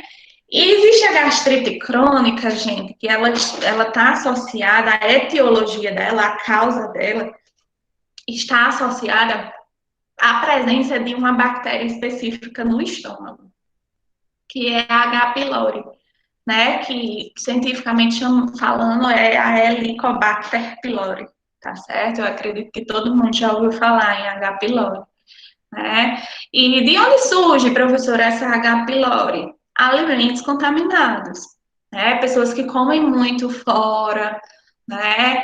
Que comem muito comida que é preparada em restaurante, a gente nunca vai saber como é a procedência, né? E infelizmente, gente, de uma forma geral, não estou dizendo que são todos, mas a maioria dos restaurantes, eles não têm condições muito adequadas de higiene no armazenamento e no preparo dos alimentos. São pouquíssimos, né? Existe até um ditado que diz que algo do tipo que diz assim: se nós visitássemos a cozinha de um restaurante, nós nunca iríamos comer fora, comer em restaurante, porque o negócio não é muito bacana, não. Tá? Então, esses alimentos, ou até mesmo o alimento que a gente compra em supermercado, se não for feita a higienização correta de uma fruta, de uma verdura, sei lá, pode estar contaminado com essa bactéria, com a H. pylori, tá certo? E aí você, fazendo a ingesta do alimento contaminado, acaba que você vai ser infectado por essa bactéria, né? E essa bactériazinha, H. pylori, ela ama o estômago. Uma vez ela chegando lá, ela não sai, certo? Não sei se vocês já ouviram falar, tipo, fulano tá com gastrite, tá com sintomatologias, com manifestações clínicas sugestivas de gastrite. Vai fazer uma endoscopia para ver se tem H. pylori, né? Aí, quando recebe o resultado lá do exame, aí tem dizendo se tem H. pylori ou não. Tá certo? E aí, gente, não apenas a H. pylori vai causar gastrite crônica, né? Como eu já falei para vocês, pessoas que são muito estressadas, preocupadas, ansiosas, como eu, podem estar sempre o quê? Superativando o sistema nervoso simpático e aí, por consequência, vai estar agredindo a mucosa gástrica, tá certo? E existe, e nós podemos dizer de uma forma geral, que a gastrite crônica, ela é resultado, ela é decorrente de repetidas agressões que foram realizadas diante da mucosa gástrica. A mucosa gástrica, ela se rebela, se revolta e diz: ei, aqui não é a casa de mãe Joana, não é festa, não, peraí. Aí vai e inflama. E aí ela assume esse padrão inflamatório por um longo período de tempo, que não vai ser só aquela aguda, vai ser aquela que vai durar a vida inteira. Tá certo? Então, o que é que eu posso dizer, gente? Crises repetidas de gastrite aguda pode determinar a ocorrência de uma gastrite crônica? Pode. Crises repetidas. Tá certo? Algo que eu estou agredindo constantemente pode adquirir um padrão de cronicidade? Sim. Algo que é crônico, em algum momento o nó pode arrochar mais e assumir um caráter de agudicidade na crise? Sim. Tá certo? Mas crise de gastrite aguda, que ocorre uma vez aqui, outra acolá, no máximo 2 vezes no ano, eu já posso considerar como sendo uma gastrite crônica? Não. Tá bom? Daí, manifestações clínicas, sinais e sintomas, o que nós praticamente já falamos, né, tanto na aguda quanto na crônica, são bem parecidos, tá certo? A questão da pirose, da queimação, da azia, né, devido ao refluxo gastroesofágico, né, do conteúdo do ácido clorídrico, e aí vai acabar irritando a paredezinha do esôfago, né? Náuseas, né, já falamos também. E na gastrite crônica, gente, existe um detalhe.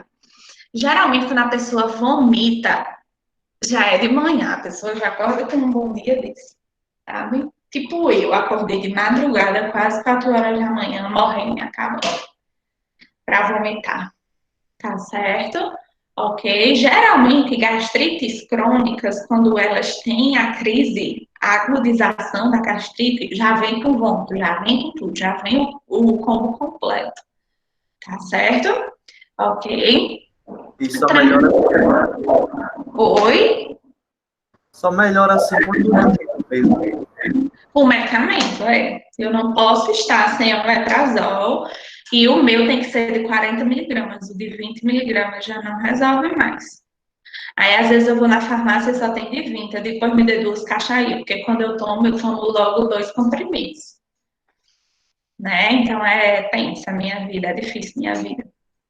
E aí, tratamento, controle e redução do estresse, né? Lembrem-se de mim com a gastrite crônica, então eu tenho que tentar segurar a onda em alguns momentos, porque tem horas que não dá. Tipo, na segunda-feira eu recebi a notícia que os dados da minha dissertação já estavam todos analisados, já estavam todos ok, já tinham passado tudo pelos softwares, né? E aí, só dependia de mim agora sentar e escrever os resultados e a discussão da minha dissertação. Homem, na segunda-feira mesmo já deu uma dor na minha barriga, já deu uma dor no estômago, já me deu diarreia. Menino, o sistema nervoso da pessoa controla o corpo todo, né? Então, na segunda-feira eu tive que tomar meu remédio, tomei um suco de maracujá e fiquei repetindo o mantra para mim mesma: já deu certo, já deu certo. Calma, já deu certo. E o juízo dando nó, né? Girando. Mas a gente tem que tentar alguma alternativa, tem que ter alguma saída para a gente extravasar esse estresse, né? A questão do controle da acidez estomacal, né, que é a questão do tratamento medicamentoso, né, como eu já falei para vocês, o omeprazol, o pantoprazol, a ranitidina, são medicamentos que vão diminuir a produção, né, do suco gástrico devido ao quê? A dar um selim, a um timing nas bombas de prótons, né, de íons de hidrogênio. Se íons de hidrogênio não estão para jogo, eu não vou ter ácido clorídrico, né? E aí, se eu não tenho ácido clorídrico, eu acabo diminuindo a acidez, né? O pH do meu estômago. Um pH que era para ser mais baixo, que é o que configura a acidez, ele acaba aumentando um pouquinho mais, e aí fica um ambiente alcalino, tá certo? E a questão da dieta fracionada, né? Comer de 3 em 3 horas, tá certo? Façam o que eu digo, não façam o que eu faço. Às vezes eu estou estudando, eu esqueço até de comer. Aí quando eu estou na casa de manhã, porque casa de manhã é tudo, né? Quando eu estou na casa de manhã, antes de dar as 3 horas de intervalo entre uma alimentação ou outra, ela traz frutinhos para eu comer, para eu lanchar. Aí eu vou e como, aí fico de boa. Mas quando eu estou sozinha em casa, homem, eita atrás de bicho com minhas crises de gastrite, porque eu acabo não respeitando essa questão da dieta, tá certo? Ok, gente. E aí, aqui existe um diferencial, né? Que existe um exame de imagem, né? Que é realizado na intenção de realmente confirmar o diagnóstico de gastrite crônica, que é a endoscopia digestiva alta, ou seja, aquele exame, quando eu falo trato gastrointestinal superior, eu falo do estômago para cima. Do estômago para baixo, eu tenho trato gastrointestinal inferior. Quando eu falo em endoscopia digestiva alta, eu estou falando naquele exame que o pessoal conhece como exame da mangueirinha, né? Que dão um sedativo para a gente, né? Geralmente faz o sedativo endovenoso, intravenoso, né? Que geralmente é o dormonide, que também é chamado de midazolam, tá certo? Que dá um soninho bom que só na pessoa, né? Aí você apaga, você dorme, e aí você fica com a mandíbula relaxada, os músculos relaxados, aí o médico abre sua boquinha, coloca uma mangueirinha na sua boca e na ponta da mangueirinha tem uma câmera. Daí você engole e aí essa mangueirinha vai filmando todo o seu trato gastrointestinal superior até chegar lá no estômago. E aí o médico vai acompanhando tudo por uma tela. E aí ele consegue identificar sinais de irritação no esôfago, no estômago, sinais de inflamação, tá certo? E aí, dependendo de como esteja lá o babado todo, né, ele consegue fechar o diagnóstico de uma gastrite, né, uma gastrite crônica. Imagina uma pessoa que ela tem uma gastrite crônica, a mucosa gástrica dela já é um pouquinho mais sofrida, né? Então, quando o médico vê aquelas imagens, de acordo com a experiência que ele já consegue subentender que, de fato, aquela pessoa, ela é portadora de gastrite crônica, só pelo aspecto, só pela aparência da mucosa gástrica. Tá certo? A parte mais legal que eu acho da endoscopia é passar o dia dormindo. A pessoa passa o dia dormindo. Quando começa a falar de um tema assim, né? A senhora falando da endoscopia, hoje a minha patroa, ela foi fazer. Aí essa falando de dormindo, eu nem sabia que ela tinha chegado e estava lá em cima. Eu fui lá no quarto, quando ela estava lá, esticada, num sono é bom que some, é muito bom. A parte que eu acho quando o gastro pede para fazer endoscopia é isso, porque eu passo o dia dormindo e é aquele sono assim, você acorda e você ainda está com sono, sabe? Não, aí quando fala assim, a alimentação também é o resultado disso, porque eu vejo ela, a alimentação dela, às vezes eu digo assim, homem, mais tarde tu vai sofrer com isso. É só um pinguinho de nada, aquela coisa assim meio, sabe, tentando levar só pela, digamos assim, pela verdura, o legumezinho, mas não como feijão. Não Assim, podem, né? Porque tipo, legumes e verdura é uma comida muito leve, que não dá sustância, digamos assim, né? E é de fácil digestão. Então, o ácido clorídrico está lá sendo produzido a toda força, esperando um feijão, uma carne, sei lá, um macarrão. E aí, com pouquíssimo ácido clorídrico, já dá para digerir aquela verdura, aquela fruta, aquele legume. Mas o corpo não quer saber o que vem, ele produz uma quantidade X, né?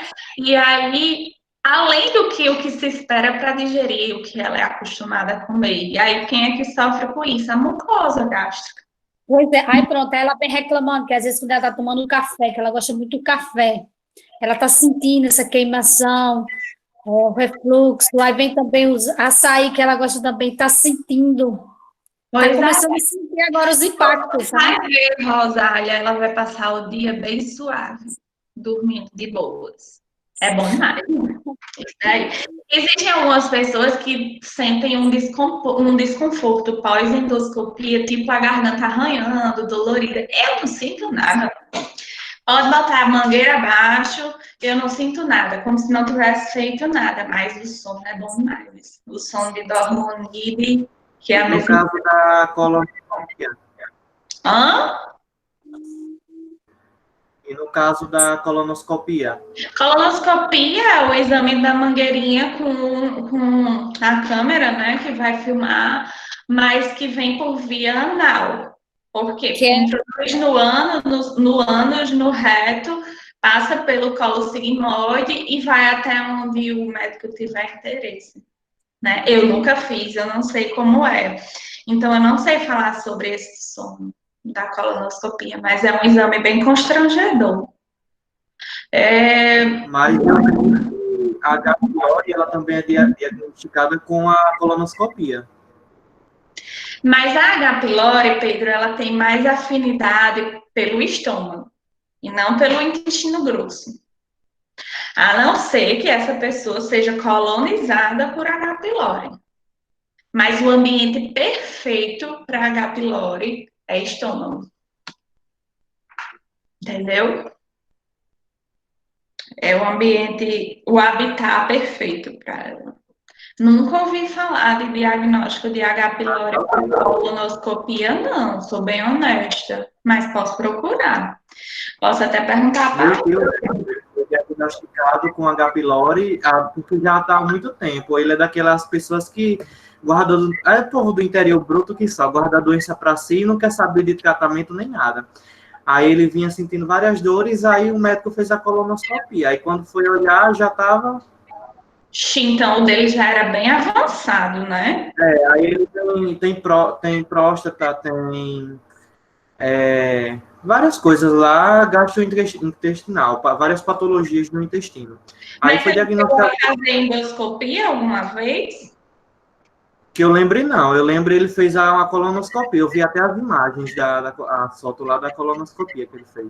Pergunta a ele depois se ele chegou a fazer endoscopia e Pronto, lembra tá, de dizer, porque tá ele certo. fala, é novidade para mim, não é impossível, não, mas só se for algo muito avançado, como o caso do seu tio, que Já aí, faz 3 a 4 anos que ele vem sofrendo com H. pylori. então a H. pylori deve estar por todo o corpo dele, por todo o trato gastrointestinal, coitado, né? Ele já está bem, assim, pela idade também, né? Idoso e também, né? Debilitado, né? Não aceita tratamento nem nada. Ignorante que só. Coitado. Silvia, quer dizer que um exame melhor para diagnosticar tanto uma gastrite, uma inflamação, um câncer, é a endoscopia, né? Especificamente, só a endoscopia que vai dizer o estágio da doença. Se o médico faz uma endoscopia e percebe que a mucosa gástrica está muito agredida, que tem sinal de um processo cancerígeno, ele pede uma biópsia.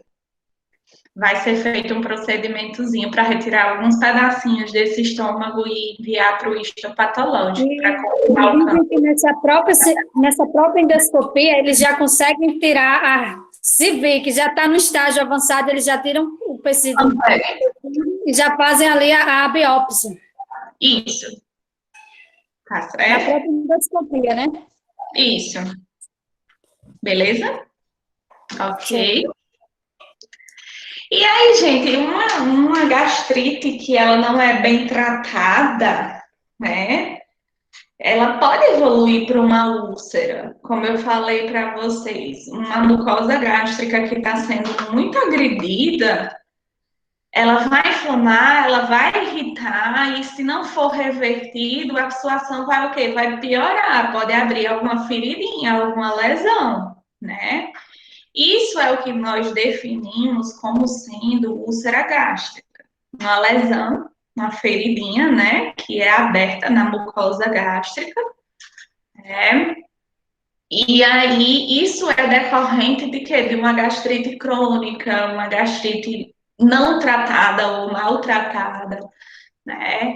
E aí, ao invés dessa mucosa gástrica só se irritar, só inflamar, ela vai ocorrer o quê? Um rompimento dessa mucosa, né? Então, vai abrir uma feridinha, né? Quando eu falo em úlcera, gente, não necessariamente vai ser só no estômago. A úlcera, ela pode ser tanto gástrica, que é no estômago, quanto esofágica, ou seja, imagina esse ácido clorídrico, esse suco gástrico sempre subindo, sempre refluindo para o esôfago. O esôfago não está preparado para essa substância tão ácida. Né? Então, vai fazer uma esofagite? Vai, uma inflamação do esôfago, né? Da mucosa esofágica, né? Se essa esofagite ela não é tratada juntamente com a gastrite, vai chegar uma hora que a mucosa interna desse esôfago não vai aguentar tanta pressão assim, né? E aí vai abrir uma feridinha, que aí vai o quê? Desencadear o que nós chamamos de úlcera esofágica. Tá certo? Essa feridinha, ela pode ocorrer a nível o quê? Estomacal, a nível gástrico, né? Uma gastrite que não foi bem tratada ou que não foi tratada vai irritar, né, a parede, a mucosa gástrica, né? Chega um momento que de tanto fazer inflamação, de tanto ser agredida, a mucosa, ela não vai simplesmente mais somente inflamar, ela vai abrir uma feridinha, que aí vai ser o quê? O que nós chamamos de úlcera gástrica, tá certo? E existem as úlceras duodenais. Lembrem-se, o intestino delgado é formado por 3 partes diferentes. Duodeno, a primeira, jejuno, a segunda, e íleo, a terceira. O duodeno, a parte inicial do intestino delgado, inicia logo após o quê? O estômago. Aí imagina, o ácido clorídrico, o suco gástrico, que era para ficar somente no estômago, da mesma forma que ele pode refluir, subir pelo esôfago, ele, em excesso, ele pode descer para onde? Para o duodeno, que é a porção inicial do intestino delgado, tá certo? E aí, a parede desse intestino delgado, ela vai começar a inflamar também, ela está sendo agredida pelo ácido clorídrico, né? Existe um momento que não basta apenas só inflamar, vai abrir uma lesão, vai abrir uma feridinha, né? E isso aí vai configurar o que nós chamamos de quê? Úlcera duodenal, tá bom? Então, as úlceras, elas são mais graves do que uma inflamação, porque é a ferida já aberta, é a lesão já aberta, beleza? Então, é bem mais grave, né? Quais são as causas, né? A maioria das úlceras gástricas, ou seja, as úlceras do estômago, uma porcentagem de 70%, elas são causadas devido a H. pylori, tá certo? Pessoas que são diagnosticadas com gastrite crônica, que é causada devido à presença da Helicobacter pylori no estômago, se não for tratada, pode ter certeza, essa pessoa vai ter uma úlcera gástrica, tá bom? Um grande causador das úlceras gástricas também é o que? O uso repetido, o uso contínuo em larga escala de quê? De anti-inflamatórios não esteroidais. Lembram que eu disse para vocês que anti-inflamatórios massacram muito o estômago, a mucosa gástrica, tá certo? Então tá aí a explicação, tá bom? Como tratar as úlceras, né? É o mesmo Pai Nosso e a mesma Ave Maria lá da gastrite, né? Mudança de estilo de vida, o que inclui principalmente o que é a alimentação, a questão de segurar a onda em relação ao estresse, a preocupação, nervosismo, ansiedade, tá certo? A questão dos medicamentos antiácidos, mas por que, professora, tomar medicamentos antiácidos como pantoprazol, omeprazol, ranitidina, no caso de úlceras? Imagine vocês uma feridinha aberta lá no estômago e o ácido clorídrico batendo em cima, vai doer ou não? Vai doer muito. Vai machucar mais? Com certeza. Vai aumentar o tamanho da ferida? Sem sombra de dúvidas, tá bom? Então, por isso que se justifica o uso de medicamentos antiácidos também em casos de úlcera, tá certo? E aí, se essa úlcera ela for causada, né, pela Helicobacter pylori, né, a H. pylori, em se tratando de bactérias, o tratamento é o quê? Antibiótico. Por que é que eu vou usar um antiviral para um tratamento de uma doença que é causada por uma bactéria, minha gente? São micro-organismos diferentes. Por que que eu vou utilizar um antifúngico para tratar uma H. pylori? H. pylori é uma bactéria, não é um fungo. Beleza, gente? Ei, bota o nomezinho de vocês aí no chat, por gentileza, tá bom? Silvia, Pode falar. a pessoa consegue ter um resultado dessa bactéria se fizer um exame de sangue, se essa bactéria está existente no estômago? Não, né? Porque se ela tiver no sangue da pessoa, essa pessoa já vai estar com uma infecção generalizada, já vai estar com uma sepsia, já está perto de morrer, né? Já tá bem dizer morta, né? Já está dentro da cova, Porque, né? porque eu tiro por meu tio, né? Na situação dele, eu achei o caso dele muito grave. Uhum.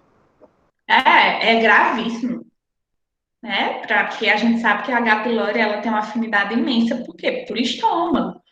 E no caso do tio de Pedro, já está lá no intestino grosso, né? Então, se encontrar H. pylori no sangue, está bem pertinho de morrer, tá certo? E não é exagero, porque realmente é uma sepsia, uma infecção generalizada, né? Aí todo santo dia, cuidado, se acabando de dor, é tudo. Não, não, Deus come, me não come cuscuz, não come nada. Bem dizer nada. Passa o dia, é uma dieta zero. Ei, aí, isso é só para a gente ver que a ignorância faz a gente perder muita coisa, né? A Pois é. falta de conhecimento, a brutalidade mesmo da personalidade da pessoa, né? Coloca a gente em cada situação, viu? Porque você não poder comer, meu amigo, eu acho que é um dos maiores prazeres da vida é comer, né? Pelo menos para mim. É bom demais vamos comer uma comida bem preparada, uma comida gostosa, né? Aí você não poder comer por estar doente, por ter guardado doença, né? É tenso. Porque, nossa, geralmente quando ele está no estômago, que você já não come, se fica aquela sensação de a barriga deve estar cheia, tão pouco, né, que você comeu, é tipo, vou me acordar porque alguma coisa está errada. Porque Exatamente. então você já deve estar o quê? Acobertando todo o espaço que está existindo dentro do estômago, que não está mais deixando com que a alimentação consiga fazer a digestão correta no organismo. Não passa, não tem para onde sair, vai estar sempre cheio. É muito tenso, gente, muito tenso, Ave Maria. Eu vou de medo de um câncer gástrico, de uma úlcera. Quando eu sinto muita dor no estômago, eu já penso que eu já estou morrendo. Porque é ruim, viu? É muito ruim. Imagina nesses casos mais graves, né? Pronto, E aí, aqui da família da minha patroa, para você ver como doença é. Eram 2 irmãos, os 2 eram fumantes. E uma das que morreu, ela fazia exame rotineiramente todo ano, descobriu o câncer de pulmão. Só que aí ela sobreviveu mais, assim, fez tratamento, digamos assim, sobreviveu mais com a doença, mais tempo, né? Aí ela tinha esse irmão dela que dizia assim, olha, fulana, todo ano faz exame, cadê eu? Ó, fumo, não faz exame, não sinto nada. O que é que aconteceu? Uma vez, um belo dia, um jantar em família, senti uma dorzinha no intestino. Começou a sentir, aí vinha do Natal para cá com nas carreiras. Sabe aquela doença que foi assim, o passo da morte? Não deu 3 meses de vida. O homem se acabou assim em nada. Aí o dele foi do intestino. porque Já tipo, estava proliferado. uma hora a conta chega, né? É como eu estava contando para vocês da história do meu ex-noivo, a pressão alta, não sei o que, não sei o que. A minha cara é dizer para ele, uma hora a conta chega. Eu vivia dizendo para tu se cuidar, agora pronto, tu estás diabético, tu estás hipertenso, vai passar a vida inteira tomando milhares de medicamentos, não pode comer tudo que gosta, tudo que tem vontade. Por quê? Porque passou a vida inteira de brincadeira, né? E uma hora a conta chega, o nosso corpo não é uma máquina, né? Uma hora ele vai falhar, óbvio. Né? Quando eu estava no boletim policial, um jovem de 23 anos, jogador de futebol, morreu de infarto. Aí, às vezes, a gente diz assim, poxa, mas um rapaz tão novo, mas tipo meu físico por fora está perfeito, mas quem sabe o que é que está por dentro? E a gente já sabe, né, Rosália, que aí, você vê aquela pessoa tão perfeita fisicamente, mas quer dizer que no interior não é o mesmo perfeição, né? A alimentação também. ter certeza absoluta. Pois é, complicado, né? Enfim. Para finalizarmos, gente, os cuidados de enfermagem, né? Nós, profissionais de enfermagem, quais são os cuidados que nós devemos, né? Precisamos ter com esses pacientes, né? Primeiro de tudo, Um paciente com a gastrite, seja aguda, seja crônica ou algo mais grave, como uma úlcera, são pacientes que sentem muita dor, muito desconforto. Então, a nossa principal função é aliviar a dor, o desconforto desses pacientes a partir da administração de medicamentos prescritos, né? Geralmente vai ter lá, vocês podem prestar atenção, se forem estagiar em pronto-socorro, quando começarem a trabalhar, se forem para o pronto-socorro, né, para urgência e emergência, sempre que chega alguém com crise de gastrite no pronto-socorro, é batata. O médico prescreve ranitidina IV, tá certo? Que tem o nome comercial de Label, tá certo? A ranitidina IV. Por que IV? Para disparar o efeito mais rápido, né? E é o quê? Um antiácido, tá bom? Geralmente tá lá na prescriçãozinha médica, né? O medicamento, então nós temos de preparar, nós temos de administrar, e é de total responsabilidade nossa ter o conhecimento farmacológico de saber o porquê que serve aquele medicamento, o porquê que ele foi prescrito, para quê, né? E isso a gente só tem como saber estudando farmacologia, né? Tentar conversar com o paciente, até mesmo como uma maneira de fazer ele descontrair, dele relaxar um pouco, para que seja reduzida essa ansiedade, esse estresse dele, porque sabemos que pessoas que estão com nível alto de estresse, que estão muito ansiosas, muito preocupadas, ocorre o quê? Uma hiperativação do sistema nervoso simpático, perdão. Sistema nervoso simpático hiperativado vai ter uma produção maior de ácido clorídrico lá no estômago, né? Então, a gente tem que ajudar com o que de psicologia, né? Esses pacientes, né? Monitorar e tratar as complicações, tá certo? Que complicações poderiam ser essas? Uma pessoa numa crise de gastrite extrema, em que ela vomita muito, pode acontecer de algum vasinho, de algum microvaso ou vários microvasos, né, se romperem no esôfago ou até mesmo no estômago, né, e aí essa pessoa vai começar a vomitar sangue. Isso pode acontecer. Isso é mais comum em pessoas com úlceras gástricas, né? Imagina você ter uma ferida aberta no estômago, você em uma crise, você vai vomitar, vai estar sendo produzido mais ácido clorídrico, vai estar machucando mais aquela lesãozinha, então pode ocorrer hemorragias, né? Então nós temos que ficar de olho, né? O paciente vomitou, a gente tem que olhar a característica daquele vômito. Tem raios de sangue? É só conteúdo gástrico mesmo? É só ácido clorídrico, que é o suco gástrico, né? Ou tem sangue ali, né? Porque uma hemorragia digestiva alta, ela pode levar o paciente a óbito, tá certo? A hemorragia digestiva alta, gente, geralmente é chamada na literatura científica de HDA, tá? Hemorragia digestiva alta, HDA, tá bom? E a questão de estimular o autocuidado do paciente, né? Esse paciente, ele precisa ser sensibilizado, né? Não é conscientizado, que a gente não conscientiza ninguém, mas ele precisa ser sensibilizado para o fato de que, você é uma pessoa que tem gastrite, você é uma pessoa que tem uma ferida no estômago, você tem uma úlcera. Então, você sendo portador dessa condição, você não pode comer tudo, né? Você não pode ingerir bebida alcoólica, porque senão isso vai fazer o quê? Com que piore a sua condição, né? Então, a ideia de nós, profissionais da saúde, né, que somos educadores em saúde por natureza, é ensinar, é tentar explicar, é tentar mostrar de uma maneira que fique tão clara para o paciente, que faça sentido para ele, que tenha uma lógica na cabeça dele.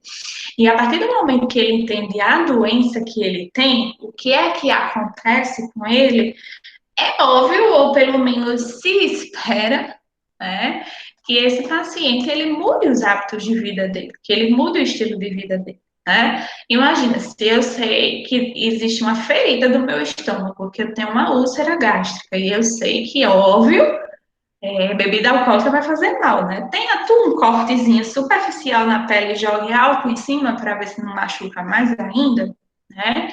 Então, pelo menos espera-se que se essa pessoa tem esse conhecimento, se ela tem esse entendimento, pelo menos espera-se que ela mude os hábitos de vida dela. Que ela mude o estilo de vida dela. Não faz o menor sentido continuar tendo hábitos, continuar tendo práticas que só vão fazer mais mal e mais e mais e mais e mais. Né? Então, a questão de estimular o autocuidado. Tá certo, gente? Ok. E aí, alguma dúvida na aula de hoje? Tá tudo tranquilo? Foi falado sobre o Como é, Pedro? Foi falado sobre